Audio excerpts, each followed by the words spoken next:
எல்லாருக்கும் வணக்கம். நான் Hema Subramanian. Welcome to home cooking Tamil. இன்றைக்கி ரொம்ப ஸ்பெஷலான ஒரு மெக்சிகன் டிஷ் தான் உங்களோட ஷேர் பண்ண போகிறேன். இது கேசடியா. ஸோ இந்த கேசடியாவில் நம்ம சால்சா யூஸ் பண்ணுவோம். அந்த சால்சாவோட ரெசிபி நான் முன்னாடியே உங்களுக்கு ஷேர் பண்ணியிருக்கேன். அதோட லிங்க் நான் டிஸ்கிரிப்ஷனில் தரேன். அதை பார்த்து நீங்கள் செஞ்சு வச்சுக்கோங்க. ஸோ இந்த ரெசிபியில் கேசடியாவுக்கு நம்ம டோர்ட்டியாஸ் செய்ய போகிறோம். டோர்ட்டியாஸ்க்கு ஒரு ஃபில்லிங், நல்ல அருமையான ஒரு வெஜிடபிள் ஃபில்லிங் வச்சு சீஸ்லாம் போட்டு இதை நம்ம சூப்பராக செய்ய போகிறோம். இதுக்கு நிறைய ஸ்டெப்ஸ் இருக்குது. ஒரு நல்ல டீட்டெயில்டான ரெசிபி, ஆனால் டேஸ்ட் அமோகமாக இருக்கும். ஸோ வாங்க இப்போது நம்ம ரெசிபிக்குள்ளே போகலாம். டோர்ட்டியாஸ் பண்ணுறதுக்கு ஃபஸ்ட்டு மாவை ரெடி பண்ணிக்கலாம். அதுக்கு ஒரு பவுலில் 2 முழு கப் மைதா மாவு போடுங்க.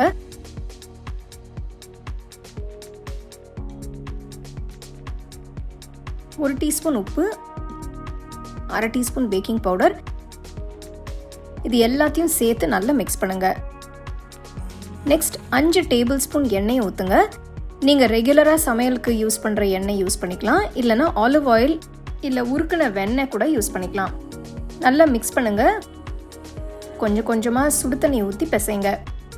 தண்ணி ரொம்பவும் சூடாக இருக்கக்கூடாது, அதே மாதிரி ரொம்பவும் வெது வெதுன்னு இருக்கக்கூடாது. ஊற்றி தொட்டு பிசைற அளவுக்கு சூடாக இருக்கணும். கொஞ்சம் கொஞ்சமாக தண்ணி ஊற்றி மாவு நல்லா சாஃப்டாக இருக்கிற மாதிரி பிசைஞ்சுக்கோங்க.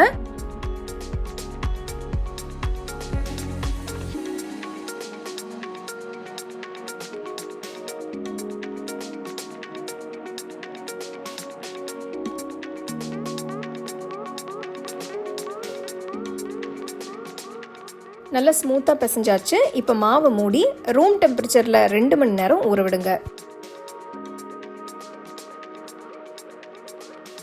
மாவு 2 மணி நேரம் ஊறிடுச்சு.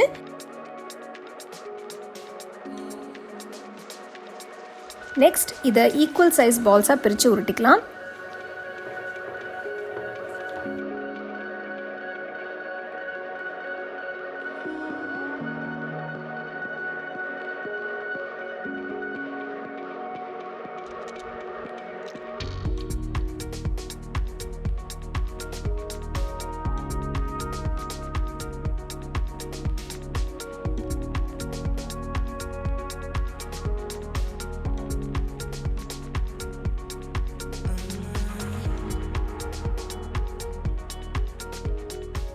சப்பாத்தி கல்லில் கொஞ்சம் மாவை தூவி உருட்டின மாவை வைங்க. மேலே கொஞ்சம் மாவை தூவுங்க. நல்லா மெலிசா எல்லா பக்கமும் ஈவனாக தேய்ச்சிக்கோங்க.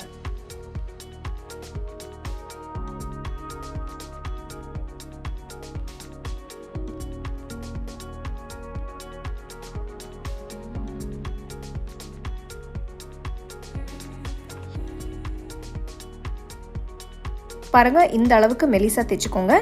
எல்லா பக்கமும் எட்ஜஸ் ஈவனாக இருக்கிற மாதிரி தேய்ங்க.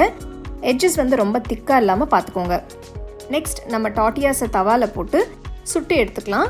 அதுக்கு நல்ல அகலமான தவாவை சூடு பண்ணுங்க. அடுப்பு மீடியம் ஃப்ளேம்லேயே மெயின்டைன் பண்ணுங்க. தவா நல்லா சூடாக இருக்கிற மாதிரி பார்த்துக்கோங்க. ஒரு பக்கம் பபிள்ஸ் வர ஆரம்பிச்சதும் அடுத்த பக்கம் திருப்பி போடுங்க. 2 பக்கமும் 30 இல்லை 40 செகண்டுக்கு வேக விடுங்க.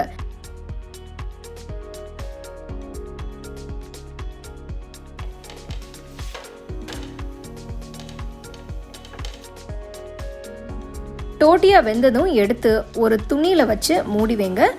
அப்போ டோர்ட்டியாஸ் நல்லா சாஃப்டாகவே இருக்கும்.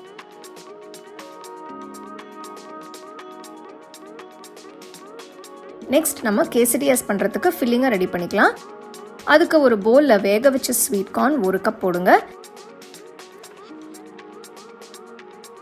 நெக்ஸ்ட் ஒரு சின்ன சைஸ் வெங்காயம் பொடியாக நறுக்கினது, கொஞ்சம் குடமிளகாய் பொடியாக நறுக்கினது. உங்களுக்கு பிடிச்ச கலர் குடமிளகாயை நீங்கள் யூஸ் பண்ணிக்கலாம். நான் இன்னைக்கு பச்சை அப்புறம் சிவப்பு குடமிளகாயை யூஸ் பண்ணுறேன். அடுத்து ஒரு பச்சை மிளகாய் பொடியாக நறுக்கினது. உங்களுக்கு காரம் வேண்டாம்னா நீங்கள் பச்சை மிளகாய் போட வேண்டாம். கொஞ்சமாக நறுக்கின கொத்தமல்லி சேர்க்குறேன். 1/4 டீஸ்பூன் உப்பு,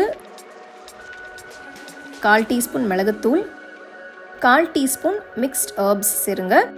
எல்லாம் சேர்த்து நல்லா மிக்ஸ் பண்ணுங்க.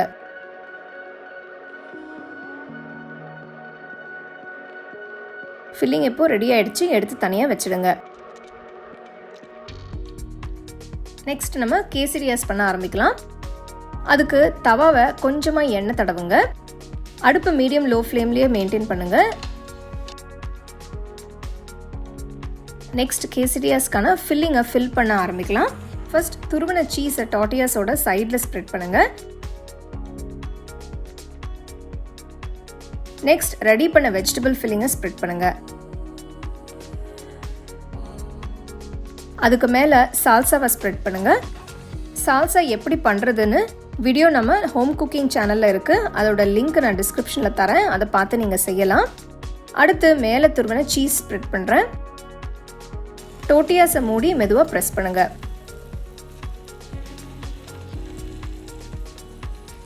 அடுப்பை மீடியம் லோ ஃப்ளேம்லேயே மெயின்டைன் பண்ணுங்கள்.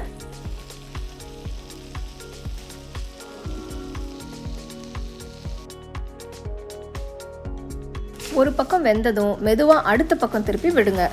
இந்த மாதிரி திருப்பி விடுறது ரொம்பவே ஈஸி. உங்களுக்கு எப்படி ஈஸியாக இருக்கோ அப்படி திருப்பி போட்டுக்கோங்க. ரொம்பவே டேஸ்டியான கேசரியாஸ் இப்போ ரெடி ஆயிடுச்சு. நல்ல சூடாக சாப்பிட்டு என்ஜாய் பண்ணுங்கள்.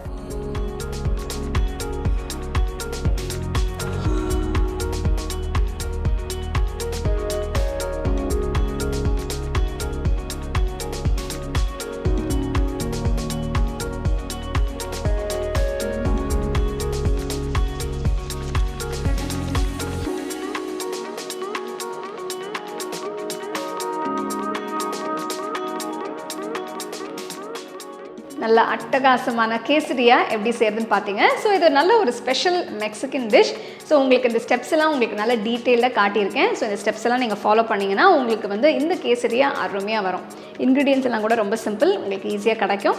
கண்டிப்பாக இது நீங்கள் வீட்டில் ட்ரை பண்ணி ரசித்து சாப்பிடுங்க.